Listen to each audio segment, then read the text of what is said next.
mo kí gbogbo ọmọ kóòtù òjìrè jákèjádò àgbáláyé mo kẹ́yìn ọmọ aládé wípé a kú dédé àsìkò yìí ẹ̀yin ènìyàn mi bó tún ṣe ń lọ lọ́wọ́lọ́wọ́ náà ni mo tún mú wá fún yín fún àǹfààní àwa tí à ń wèrè orí ìtàgé a máa gbọ́ nípa arákùnrin kan tí wọ́n fi ẹ̀sùn kàn wípé ó ti wọ́ bojú ara ọmọbìnrin tí ò tí ì tó láti mọ ọkùnrin tí à ń pè ní bàbá Ijesha nígbà náà lọ́hùn bàbá Ijesha yìí náà là ń sọ̀rọ̀ ẹ̀ wípé wọ́n ti fi ilẹ̀ o wọ́n ti fi bàbá Ijesha sílẹ̀ lónìí on the 14 November 2025 ni wọ́n fi bàbá Ijesha sílẹ̀ o ní Kirikiri ẹ̀yin èèyàn wa màá fẹ́ kí ẹ jẹ́ ká gbọ́rọ̀ lẹ́nu arákùnrin wa kan ká tiẹ̀ gbà pé òkè òkun ló wà ṣùgbọ́n bàbá yìí náà ló ti fẹ́ kọ́ sọ̀rọ̀ rí wípé nígbà tí wọ́n gbé rúmọ̀sì jáde pé wọ́n ti fi bàbá Ijesha sílẹ̀ nẹ́lu bí oṣù díẹ̀ sẹ́yìn bàbá yìí jáde ó sọ̀rọ̀ pé tán bá máa gbọ́ pé bàbá Ijesha wípé wọ́n ti fi ilẹ̀ wípé ẹnu òun náà ti máa gbọ́ wípé wọ́n fi bàbá Ijesha lẹ̀ o tàbí ẹnu ológun dúdú so fúdí èyí arákùnrin ti wá sọ̀rọ̀ jáde wípé wọ́n ti fi bàbá Ijesha wọ́n ti fi sílẹ̀ ẹ̀yin èèyàn mi ẹ já gbọ́ nǹkan tí arákùnrin yìí sọ lẹ́yìn tí ẹ bá gbọ́ nǹkan tí arákùnrin yìí sọ bàbá wa kan náà tí òun náà tún sọ̀rọ̀ lórí ọ̀rọ̀ yìí tóun náà tún sọ̀rọ̀ nígbà yẹn wípé tán bá máa gbọ́ pé wọ́n fi bàbá Ijesha sílẹ̀ pé ẹnu òun náà ti máa gbọ́ bàbá yìí náà sọ̀rọ̀ nínú fídíò yìí ẹ̀yin èèyàn mi ẹ jẹ́ ká jọ wò ó bó ṣe lọ kẹ̀dẹ̀ jájọ gbọ́ nǹkan tí àwọn bàbá méjèèjì yìí tí wọ́n sọ lórí ìfisílẹ̀ bàbá Ijesha ní ọgbà Kirikiri ẹ̀yin èèyàn mi ẹ jájọ wò ó.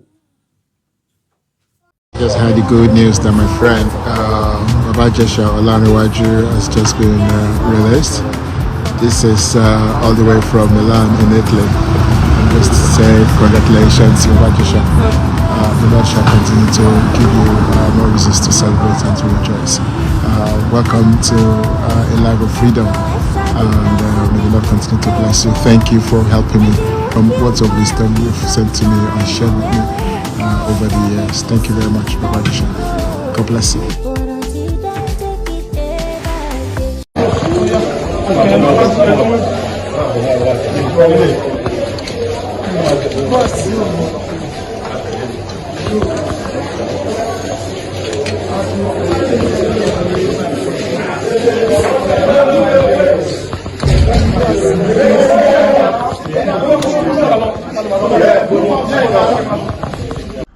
ẹ ò bá dán ò bá ṣẹlẹ̀ sọmọ ẹja kan àwọn ọ̀rẹ́ wọn sọ pájé ní òdì àwọn ọ̀tá ẹ̀ wọn lọ́lọ́hún ló mú àtàjé ní òdì àtọ̀ lọ́hún àmú má fi kàn mí nílé ayé mi àkó má fi kẹ̀yìn olólùfẹ́ mi.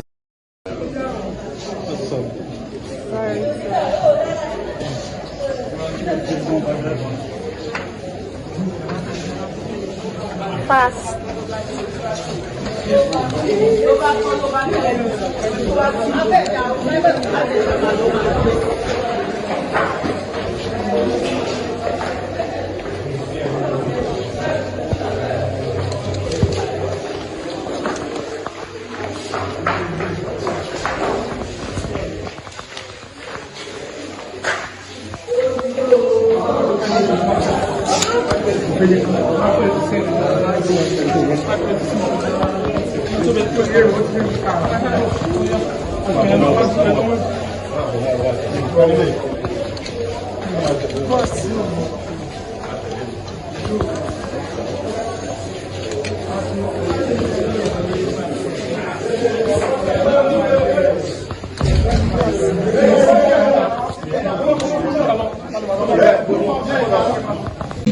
Fún gbogbo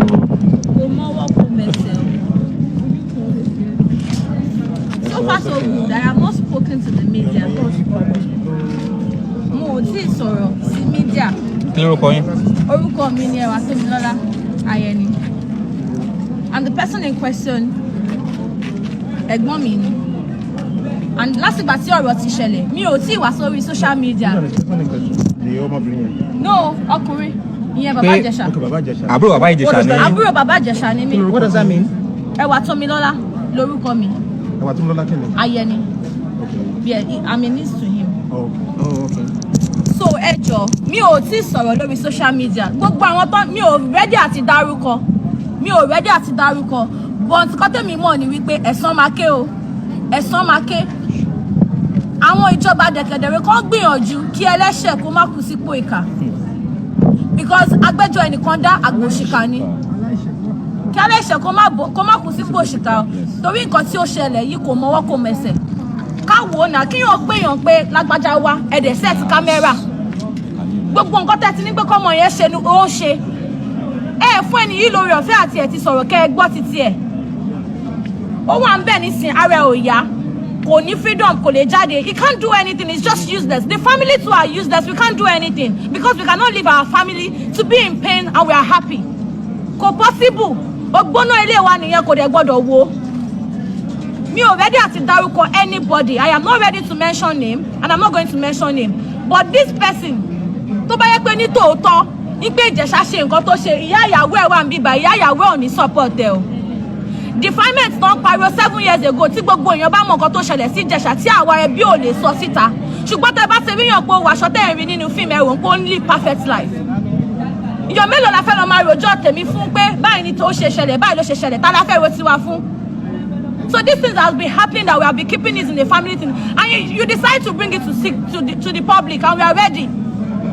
Ṣé princess yìí fúnra rẹ̀ ṣó ti sọ iye ìgbà tó ń fúnra rẹ̀ ti bá aṣọ sí wọ̀wọ̀ níwájú Ìjẹ̀ṣà pé kí Ìjẹ̀ṣà bá òun sùn?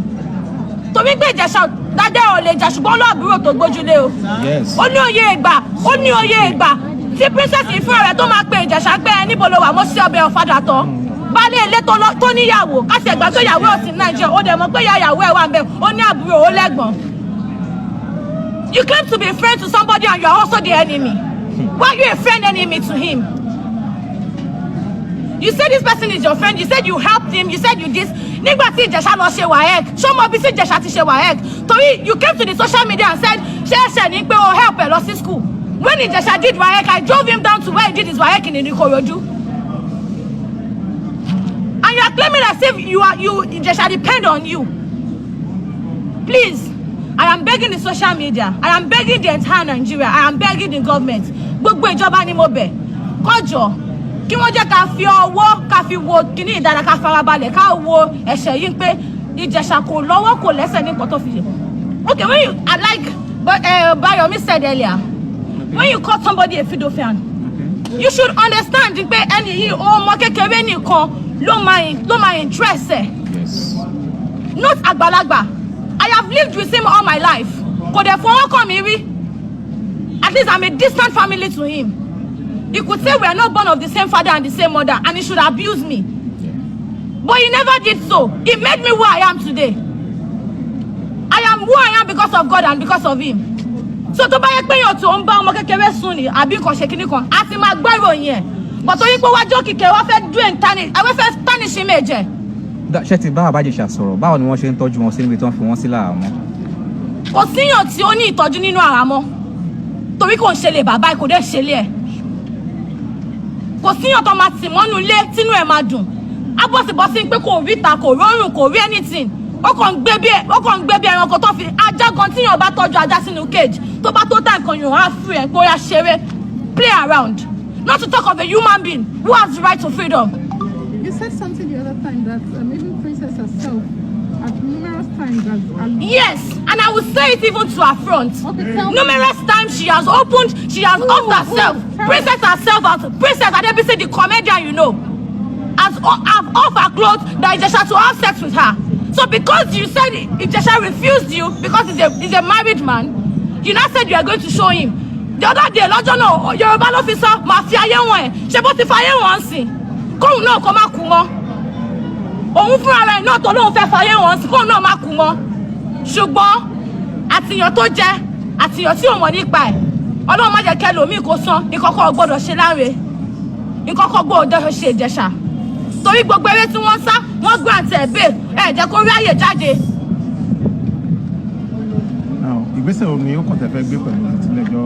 Kò sí ìgbésẹ̀ kankan tá a fẹ́ gbé jù ni pé kí àwọn ìjọba kí wọ́n fi ojú ṣùnùkù wo ọ̀rọ̀ yìí, kí kí wọ́n dẹ̀ dá ẹjọ́ tó yẹ àti tó péye kí wọ́n gbọ́ lẹ́nu ọ̀tún kọ́ gbọ́ lẹ́nu òsì torí láti oṣù méjì tí nǹkan yìí ti ṣẹlẹ̀ kò síyàn tó gbọ́ ha lẹ́nu ọmọ lẹ́nu èèyàn tí nǹkan ṣẹlẹ̀ sí ọmọ tí adé ń sọ yìí náà fẹnu ara ẹ̀ sọ wípé Ìjẹ̀ṣà ò bá òun sùn kí lè ta wá ń dì í mú. Please, your name once again. My name is Ewatomilola. Ohun Ewatomilola tó jẹ́ àbúrò bàbá Ìjẹ̀ṣà àfúrásì ẹni tí wọ́n fi ẹ̀sùn kàn náà ní ẹgbọ́tàn yẹn tó ń ṣàlàyé fún iléeṣẹ́ BBC News Yorùbá ibi tí ọ̀rọ̀ dé dúró àti bí ọ̀rọ̀ náà ṣe bẹ̀rẹ̀. Ṣáájú nígbà tí ìgbẹ́jọ́ ń lọ lọ́wọ́ agbẹjọ́rò bàbá Ìjẹ̀ṣà sọ wípé nígbà tí wọ́n kọ́ gba béèlì bàbá Ìjẹ̀ṣà ohun mẹ́ta tí wọ́n ní kó mú wá àkọ́kọ́ wọ́n ní kó mú òṣìṣẹ́ ìjọba tó wà ní ìpele 16 ìyẹn level 16 pé kó mú wá. Ẹ̀kejì wọ́n ní kó tún mú owó ẹgbẹ̀rún lọ́nà ọgọ́rùn-ún náírà márùn-ún wípé kó mú wá 500,000 naira pé kó mú wá gẹ́gẹ́ bí owó béèlì gẹ́gẹ́ bí ohun tí agbẹjọ́rò bàbá Ìjẹ̀ṣà sọ.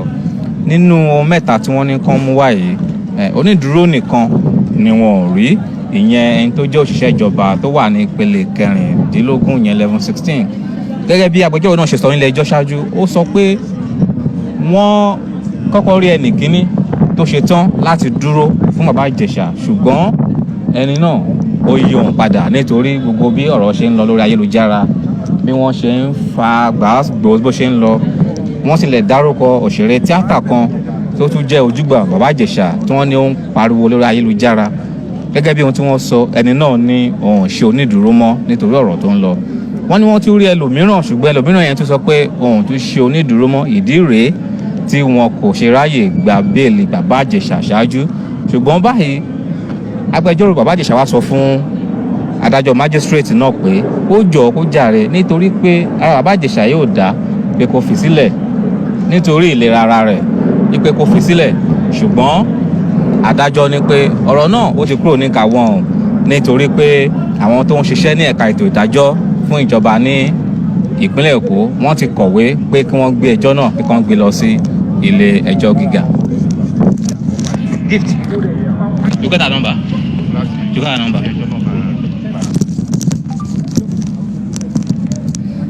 A ṣì wà ní ẹjọ́ báyìí níta tí ń mú bó ṣe ń lọ wá fún yín lórí ọ̀rọ̀ lórí onírúurú ẹ̀sùn gẹ́gẹ́ bí ohun tí a mọ̀ ṣáájú adájọ́ májísírèètì ní Yàbá níbi tí a wà yìí ti sọ pé àwọn ò tí ì lè fi bàbá Ìjẹ̀ṣà sílẹ̀ lọ́wọ́ yìí o nítorí pé ẹjọ́ náà wọ́n ti fẹ́.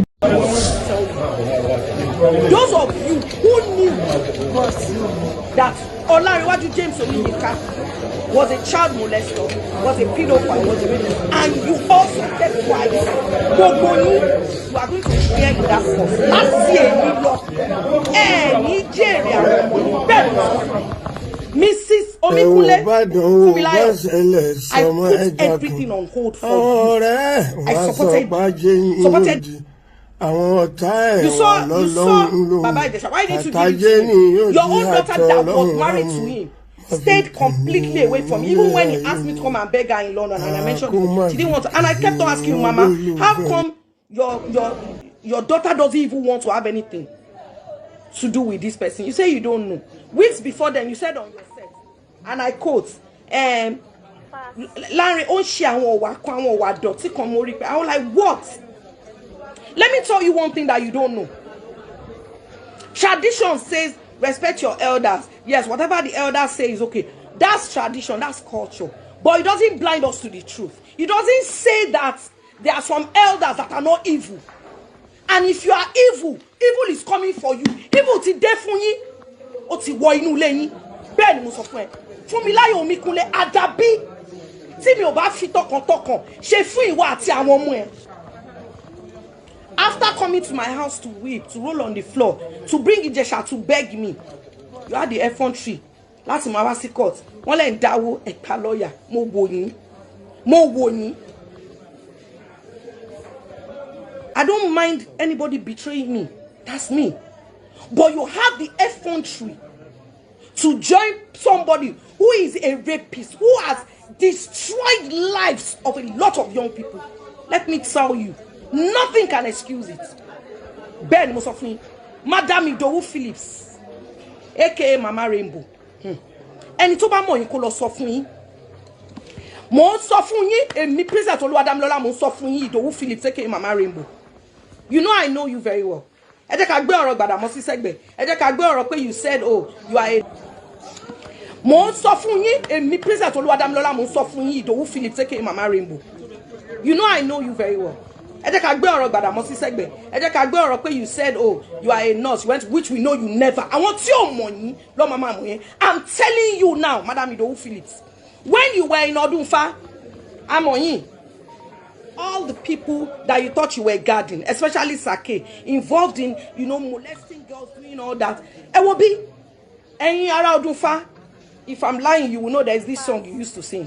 Àṣẹgbé kankan ò sí nílé ayé. Ẹni tó ṣe eré ń ṣe ló ṣe pamọ́. Ẹni tó ṣe éka ó ṣe pamọ́ ni. Gbogbo ẹ̀ ló yọ lọ́rùn.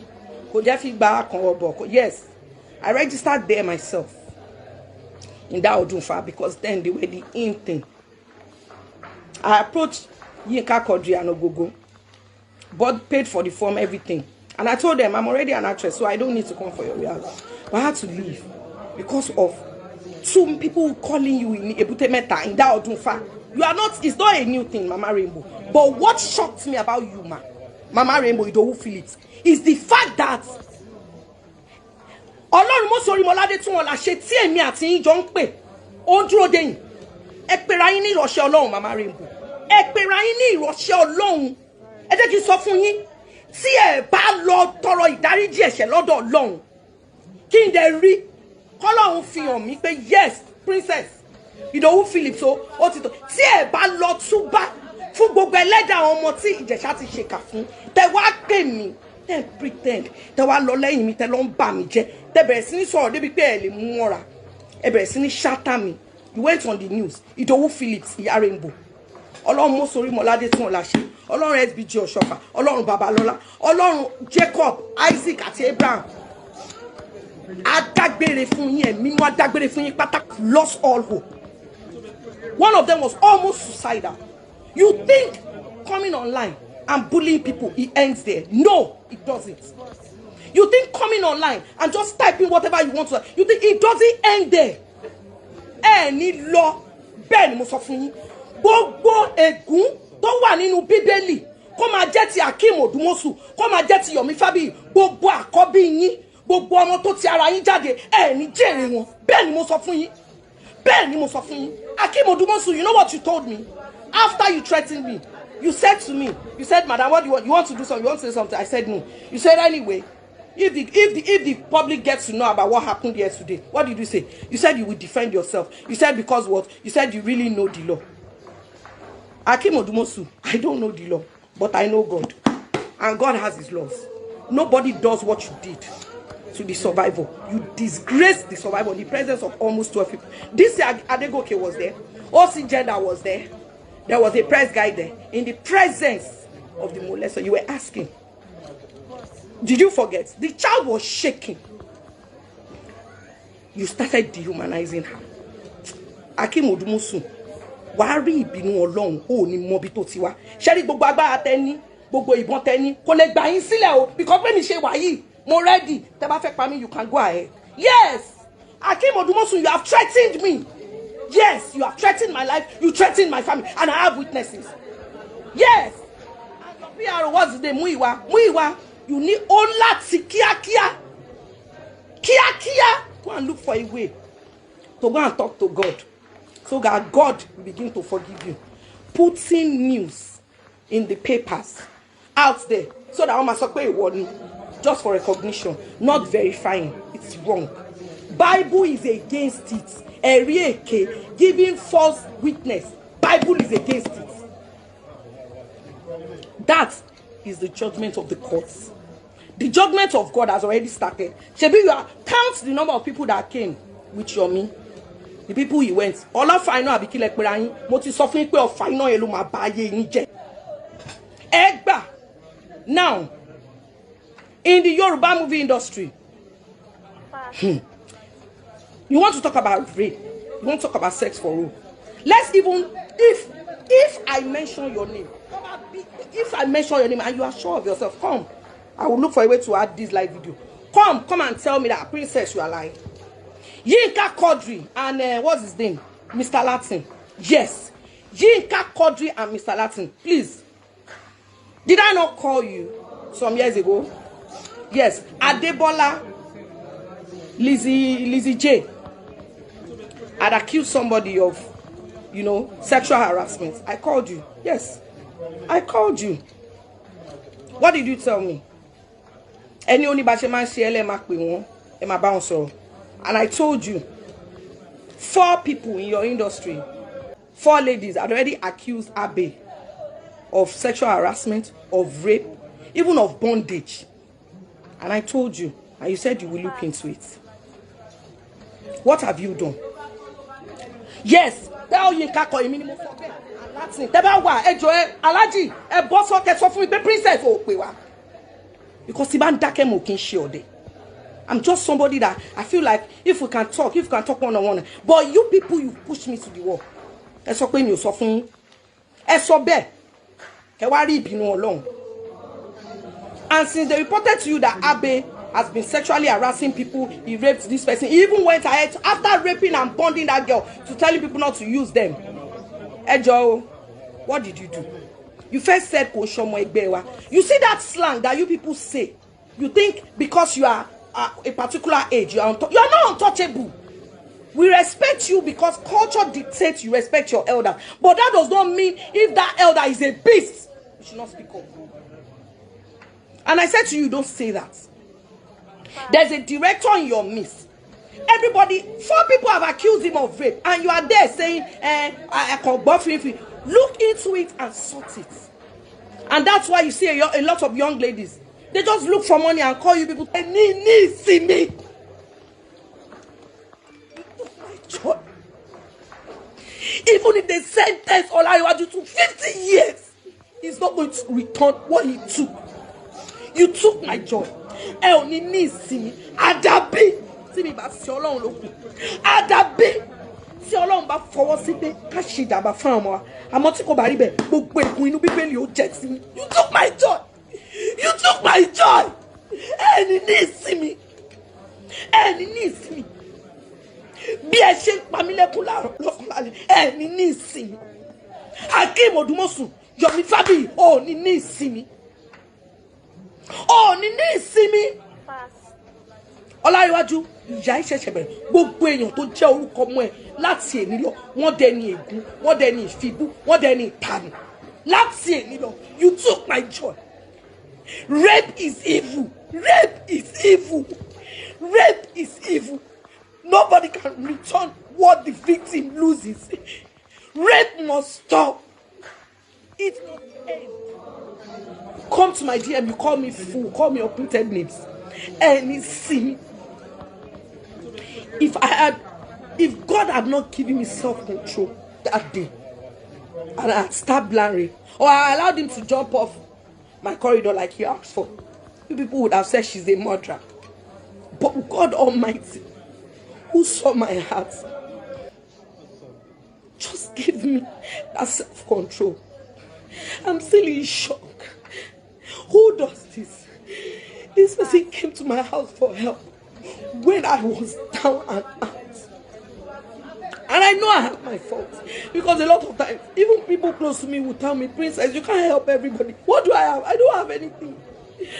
Every time I get something is to help, I have begged. When police now said, okay, we have arrested the Baba Ijesha for you. Don't worry, he will pay. Now, bring the girl that you said she's 14 years old now. Bring her. Let us go and run a test. She's 14. She's not meant to be having sex. Okay, let's go and run a test. And when police ran a test on the girl, the test came out and said, healing broken hymen. That means her virginity was just taken not quite long, but it has not finished healing. Then there is presence of semen and evidence of perpetual penetration. Ibẹ̀ ni wọ́n tún wá ọba ìpè ọlọ́pàá wá padà kọjú sí ọmọ yẹn pé ẹni sùúrù 7 years ago kò lè jẹ́ òun ló ṣe ń jiná yìí. It means that your virginity was taken recently. Omo, sit down. Who and who have been having sex with you that you know? The girl did not mention Baba Ijesha. Okay, good. Who had sex with you? Who took it? He said, but Damilola, who is Damilola? It turns out to be one Damilola Adekola. And you can't actually kawe koja kaba wo pe gẹ́rẹ́ ṣe báyìí. Mo ti ṣèwádìí àwọn mo rí pé kò sí nǹkan kan bẹ́ẹ̀.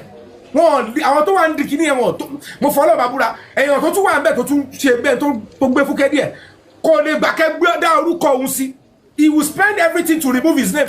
And ẹ má tiẹ̀ dá orúkọ mi sí ìsínbẹ̀. Ṣé ni ẹlẹ́wọ̀n ní kí n máa bẹ̀rù?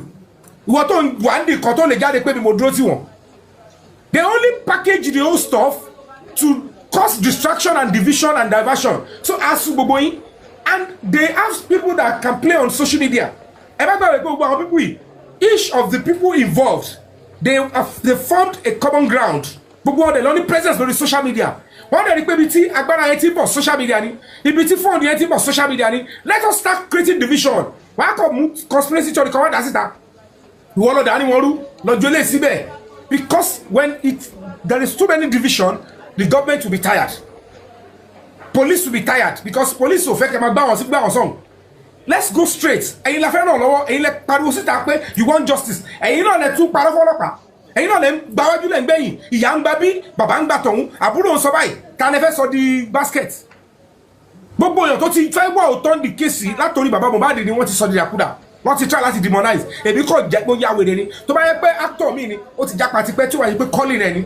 Pé lórí èlò lórí pé mo fọwọ́ ṣe báyìí àwọn kọ́mítà àti fọwọ́ ṣe kan tí mi gbọ́dọ̀ sọ ó máa ti ọpẹ́ mi sorry wọn bá but because part of the drill is they will misconstrue you they will misunderstood you they will hate you ibi tẹ́mi lọ lèmi wo mi ò ń wo gbogbo pátákó ẹ̀ I can't be waiting throwing stones at all dogs that bark tí màá ní màá sọ fún yín pé mi ò ní kò ṣe pé mo àánú comfort mo fi lọ gbogbo tí mo ṣe I'm at a stage where I have been going mo fẹsẹ̀ ní títí gbogbo ṣíìdì yẹn ni bọ́bí ìrírò torí ibi tí mo fẹsẹ̀ lọ tí mo lọ fi ṣe kíní yẹn tó bá dọ̀ láti bá jára mọ́ṣẹ́ tí mo lọ ta fíìmù mi tí mo ṣe gbọ́ ẹ̀mí fíìmù mo lọ ta tí mo fi kọ́lé. When people were saying ọ̀rọ̀ fíìmù yẹn kò sówó mẹ́ mo lọ oṣù mẹ́fà lu òyìnbó mo ṣe lọ Canada ni mo lọ America ni mo lọ UK mi ò tọrọ owó lọ anybody people are coming to show me love èèyàn mẹ́rin márùn wọ́n wo fíìmù nígbà tí bá wo fíìmù èèyàn mẹ́ta máa jókòó wo fíìmù ó ti sinimá full sinimá máa pa ni mo parí yàrá èèyàn kan 2 people will sit down wọ́n dẹ̀ máa wo fíìmù tó bá kò lé mi lọ́wọ́ tí bá máa dá account bá ìgbẹ́ eye tí wọ́n máa fún wọn ní full cinema Nigeria ó ní máa wọnú yàrá èèyàn kan it's an idea that I brought for myself mo dẹ̀ rọ́ mi mo dẹ̀ fi kọ́lé mo dẹ̀ ya ọgbọ́n wọn lẹ́nu wọn báyìí pé apá ọ̀bọ̀ ìtì o àti ẹ̀rọ bí i kéèsì bàbá Ìjẹ̀ṣà yẹn ò ní jẹ́ kó tiẹ̀ géèyàn mọ́ but because I am not listening to all those things inú mi mọ́ ẹ máa kọ̀ try ni the government went after me the industry came after me my colleagues came after me women came after me. But I stood my ground. Kí ló ṣẹlẹ̀ pẹ̀lú case Baba Ijesha ń sìn. About 4 charges gone now. Out of the 6 that was preferred against him, that include life imprisonment. Life imprisonment gone. Everything. Tó ní ṣe pé Baba Ijesha bọ́mọ sùn. Out. He's innocent now. The only thing left is the evil, the trap, the princess to set to official for Baba Ijesha because he broke her heart. Gbogbo yóò ẹ̀kọ́ wo gbogbo story tí gbogbo àwọn industry mọ̀ tó mọ̀ tó pé kókó bẹ̀ ni pé ẹni lọ dá sọ̀rọ̀ ọjà ọkọ àti ìyàwó 2 weeks after their wedding ó dẹ̀ bẹ̀rẹ̀ sí kóbóra wọn kò pursue ọkọ mọ́ ó lé ọkọ dànù pé òun ti rí comedian bíi tòun káwọn máa jọ máa rí ara wọn ó dẹ̀ wọ́n pé jẹ́ kóun package Baba Ijesha ó yá lọ sí inú large ó yá ṣe gbẹ̀ ó ní spiritual problem ó bá ṣe ó ti lọ pé ó ń gbowó lọ́wọ́ ẹ̀ eléyìí o kò lè lọ ó ti like o then the next thing ó yá come and meet my family níbo ó dẹ̀ ti set introduction lẹ̀ instead kí ẹ náà gbẹ́nu dákẹ́ ó dẹ̀ bẹ̀rẹ̀ sí sọ̀rọ̀ sóbìnrin and then the woman came to fight you in your house severally and then she like oh I will tell you that woman is powerful afobinu ó bá pẹ́ lẹ́wọ̀n he thought it was a joke it was when he got into prison he was laughing he said when they used to say obìnrin le ọ̀tìgbà tó ń ṣe ìwọ bí lówó so n ti gẹ̀ ìsọ́gbà yẹn ó mi nẹ̀. But even when she showed her, when she set her up, don't go back. So get mean and buy. After don't share the so you mean it. The other one is the boy. Man, all the file boy. You all saw it. That is who I am. That is my background. So it's not where I'm going. I don't have limited. I have limited time to spare on earth. I just want to play my part. Kí ni mo bí mo left? Gbogbo rather tó wà lẹ́sìn. So me, ní role tí ma play, kàtí ẹ̀ dínkù, so that they can continue and have little body. I just want to carry everything I suffered, give it to my child. Why did I give birth to that child? Why am I Yomi Fabi? When somebody of my age in America and UK are contributing to make UK better, what am I doing to make Nigeria better? Do you think I don't have a thinking faculty? Do you think I don't sit down and say, what am I going to contribute? I started traveling out of Nigeria as an actor since 2005. 18 years ago, mo ti travel me ti bẹ̀rẹ̀ sí lórúkọ. Mo ti ṣe film, mo ti produce. And I did spend first travel me lójú 3 weeks long. But I said I will come back because I have a role to play in this country. So why is everything money? Ẹgbọ́n industry kan sọ pé Yomi Fabi yo, ọjọ́ tó ti rò tó ti bú mi káàkiri gbogbo blog. The only this and be that. Tó dájọ́ mọ́ra wa. Kò ṣe pé mi ò tí gbàwé tó fi ń pọ̀ ọ̀fọ̀, mo pọ̀ ọ̀fọ̀, mo mọ̀ ọ̀fọ̀ pa. Gbà mo rí pé kò mi ò fẹ́ kọ́ ká mi mọ́ lọ́fọ̀. Tó bá jẹ́ róòlù rọ́bà, master farm rọ́bà mi fẹ́. I just want to do my bits and go. But people will go there, they'll be looking for come on, my package, you want. And so what? Boss, thank you. Àwọn ẹranko wọ̀nyí kódà wọ́n gbé your picture and your ex-wife sórí kíní wọn. Ṣáwọn yẹn náà fẹ́ wá sí bíbá ìwà máa wá sọ̀rọ̀. Kò ní ra gbá fún yín. Wọ́n gbé picture àtàrà ìta ni. Your picture and your ex-wife. And the ex-wife, show you what be. Òyìnbó I will say, ma send there. Àwọn olórí burúkú olóòṣà wọn ní lára. Ẹ má send ẹ fílẹ̀ ẹ jẹ́ kó máa gbádùn ẹ lórí kíní wọn. Ẹ jọ kọ́ fílẹ̀ ara wọn. Ẹni pé when they see together, they enjoy the ignorance. I have two questions from the comment section. Number one says, Karimo said Wumi has Abuja backing. Somebody said that in the comment section that CY ní that is Wumi pé àwọn Abuja pé láti ọ̀dọ̀ àti Abuja ni wọ́n ti ń back ẹ̀. Then the other question is, or the other thing, tell me the other comment ni pé what you said about Princess. Ẹni yẹn sọ pé òótọ́ ni pé neighbor òun ni ọkọ tí Princess kọ́kọ́ fẹ́ pé wedding yẹn 2 weeks ló last lóòótọ́. I want to ask you please. I want to ask you a question. How can Baba Ijesha have a life imprisonment? Does it buy someone? Abi, I don't understand. Okay. Even a rape cannot be life imprisonment. No, it is. It's capital offense. You have 7 years, 10 years, 15 years, but 60 years or 70 years. Find it over and be 55. Check on your life imprisonment. Because the man say 35 more 40 kó wá no fẹ́ jáde ó lè jẹyàn mọ́. So ọgbọ́n tó máa ń dá nìyẹn. So now when Baba Ijesha was accused of that, Princess wò pé kí lóun lè fi destroy ẹ ni ó ti ṣe ohun tó fẹ́ ṣe hope tóun ní ni pé òun fẹ́ kí comedian káwọn fẹ́ ra wọn ó ti gbóhùn débẹ̀ ó wá já òun kulẹ̀ kò jọ́ níbo ni kóun ti bẹ̀rẹ̀ torí marriage couple ó máa ń dùn ní iṣẹ́ wa gan. O man fún yàn ní fame quickly tí star méjì bá fẹ́ra wọn. However, the truth of the matter tó yé gbogbo ìjọba later but kó tó yé àwọn èèyàn ó pẹ́ òun ní pé Princess tó ké síta tó ṣe gbogbo ẹ̀ tó jọra mọ́lẹ̀ pé Baba Ijesha ìgbà tọ́mọ òun yẹn wà ní 7 years ló defile pé òun dẹ̀ ní òótọ́ dẹ̀ lòun sọ and the government should charge him pé that was the reason she set him up. It was when the police decided to do the job. Police did their job. I'm telling you, 100%, only 1% in the police is a mistake. And that was at the Sabo police station. When police now said, okay, we have arrested the Baba Ijesha for you. Don't worry, he will pay. Now, bring the girl that you said she's 14 years old now. Bring her, let us go and run a test. She's 14, she's not meant to be having sex. Okay, let's go and run a test. And when police ran a test on the girl, the test came out and said, healing broken hymen. That means her virginity was just taken, not quite long, but it has not finished healing. Then there is presence of semen and evidence of perpetual penetration. Ibẹ̀ ni wọ́n tún wá òbá ìpẹ́ ọlọ́pàá wá padà kọjú sí ọmọ yẹn pé ẹni sùúrù 7 years ago,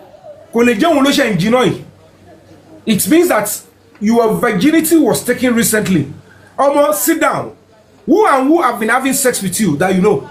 The girl did not mention Baba Ijesha. Okay, good. Who had sex with you? Who took it? He said, but that Damilola. Who is Damilola? It turns out to be one Damilola Adekola. That Damilola Adekola is princess, like a brother to her, and living in the same house with them, a neighbor. Who else have been having sex with you? She said, the security of our house, that they used to call him Bodao Kele. Then police swung into action. And they went for the two of them. But unfortunately, the security of the house ran away. Then they apprehended Damilola Adekola. Ibi told him it's Tashi Onipe. Now, they made the whole noise everywhere out about it. And then the case started. One arrested Damilola Adekola. Cut the beresin, called the court to. What the Damilola Adekola, on the Fumbe, on the law. Because I am now like, if Damilola Adekola was brought to court, today make a statement to Damilola Adekola, and it is, we have it on a file. Only, yes, girlfriend only, girlfriend any, and you are having sex with her. He confirmed, he didn't even deny that you are having sex with her, because evidence still what. At the end of the day, you princess lied to the whole world that Baba Ijesha bought money soon when she was 7. That was why at the first court talking about Baba Ijesha, they removed that Baba Ijesha bought money soon. That is not guilty. But okay, he should be found guilty of, you know, touching a minor and all of that. He said no. What is there is this. Princess knew that that girl is not 14. And Damilola Adekola knows that she's an adult, but she's a young adult. At the end of the day, football age. And Lagos State government has got right to pursue the case because 14 lekpe, and they are like, you know what? You are not meant to what? To be sexually attracted to a child or a minor. For that reason, you will go down. Where is the age? Where is the proof of the age? The law says, before you can sentence anybody for sexual abuse of a minor or sexual assault of a minor, the evidence of age must be established first. Because somebody might look like an adult, but they're a minor. Somebody might have features of an adult and she's still a minor. And somebody might look like an adult, like a minor, and she's an adult. Jojo, King Besre Manshiri, Koweju. The best thing is to get these 3 things. One of them is you need to get a birth certificate. If you don't have a birth certificate, there must be the mother to testify or any adult that was there where the child was birthed, and that they will go and verify from where the child was birthed. They will have a record. In the absence of that, the law says medical test. None of these 3 was done. And they are still saying Baba Ijesha is guilty because the girl is not up to 18. And another thing is this. Tell me about Sonigbe. I know what is going on. Every other person might pretend, oh, it's about a child abuse. We must go. I am saying you cannot use lies, deception, punishing you for your own personal anger. Now, you claim somebody is 14. You did not show the proof. The government did not say, you need to bring the proof. The noise is everywhere. Fine, you might have set the man up. But, princess, you see that the girl is 14. And you go to life imprisonment. Life imprisonment, be majis better. Or, 18. Ki wati get your low ni won ba shoki. Get the song for Baba Ijesha. Cause the song Baba Ijesha. And you know, you are a flirt, but flirting is a social culture. It's not a crime. But you need to be careful. And you know what I'm saying? You set him up for flirting by using a young adult. Tony will go features of Agbalagba. And to watch when it about 14, it is evident that you coached the girl for sexual abuse.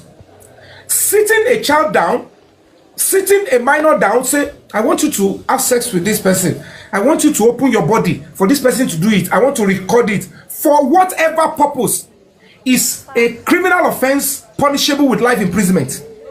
And the girl confirmed in court when she was asked, my dear, they said Baba Ijesha hurt you 7 years ago when you were 7 and you are traumatized. And that when you see Baba Ijesha in TV, you always shake. It's affecting your education. Now, let's play this video. You saw Baba Ijesha now in your house. You are no longer shaking. That your mother, princess, your foster mother, said, come and close the door. And you went to close the door. See the video. And you did not go into your house angrily. You did not go and sit in another chair. Why did you go and sit beside Baba Ijesha? The girl said, I will not be in the camera. They said, not be in the camera. Were you told about the camera? He said, yes. For what? He said, they said we want to shoot movie. Because princess, there was evidence that was submitted in court that princess used in inviting Baba Ijesha for a movie. And then when he got there, he said it's a skit. That was what happened. And she could not get all the, I am sorry, I'm everything. She didn't get it natural. She installed a CCTV. At the end of the day, CCTV tí princess install, ìgbà tẹ́ débẹ̀ tẹ́ extracted. How many minutes ni ọlọ́pàá ní kò sí network làwọn ò ṣe yọ CCTV? Orí mi tún tashi. Mo no kega fi yẹn lẹ́bẹ̀. But it is in that vein. Tẹ́ bá wo video yẹn rí pé nígbà tí wọ́n dé lára àwọn video tó wà online, wọ́n na ọmọ gẹ́ yẹn gan ní scene yẹn. And I'm like, okay now, gbogbo àwọn tọ́ọ̀gì tó fi ná Baba Ijesha. The man is not like, I am seeing camera on my face. The only thing, I have an affair with the mother. The girls, you know, do whatever with me, give me face. I didn't know the face was a trap. I thought she was interested in me. And I know she's an adult. And I'm saying it to them that you are not meant to even entrap anybody. It's a criminal offense. But when you choose to even do it, if truly you are my friend, and you don't, they tell you I used to have something with a child, 7-year-old, when she was 7. If you want to know whether truly I am a pedophile, you will set me up with a child, 7-year-old, 5-year-old. You set me up with a girl that has boobs, that is looking like a full-grown adult, somebody that is having sex already. That is no longer a right specimen. It is pure wickedness and evil. And I'm saying that you cannot use our law. You cannot use our courts to do this. It is gross human rights abuse to do this to an innocent man, because you know naturally he will be attracted to an adult female. Why would you, if you want to know whether truly he is always sexually attracted to a child, you would have used a child. Despite the fact that you will go to jail for using a child, even using a minor, you are still going to jail. When they never come back, will they sound like 2021? Human rights is not for victims only. When any case comes up, you need to defend the rights of the victim, the defendant, and the public. That is the right of a prosecutor. You must protect it. If you do otherwise, it's just simply ego. It's simply criminality and rogue. You don't know the law, and you're not even supposed to be there to defend the law. And I stood on it. And I stood till the, and I will stand on it to the last. Because I know certainly that if that man is actually a pedophile, you can't escape it. It cannot escape it. But when you cook up something, you organize crime, and you are making me look stupid in my own country that, oh, we know the law better. And there's a portion in the law that supports organized crime. The only reason they are not saying it should be there, they say, okay, because the girl is not up to 14. Ask them, anybody, challenge them. Anybody that can come with evidence that this is at the police station or in court, there is evidence of the age of the girl that they see. Come and show it to me. Then make it make sense to me. Why should the Adekola be walking free? This is a country you want to leave your own child for, and you don't want to fight and stand up. Why should the Adekola be walking free?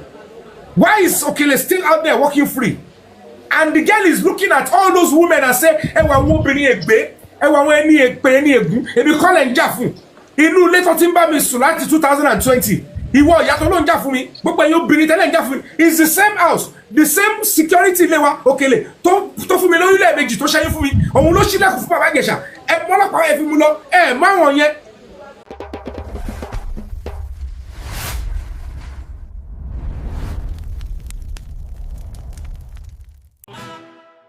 Wetin you dey wait for?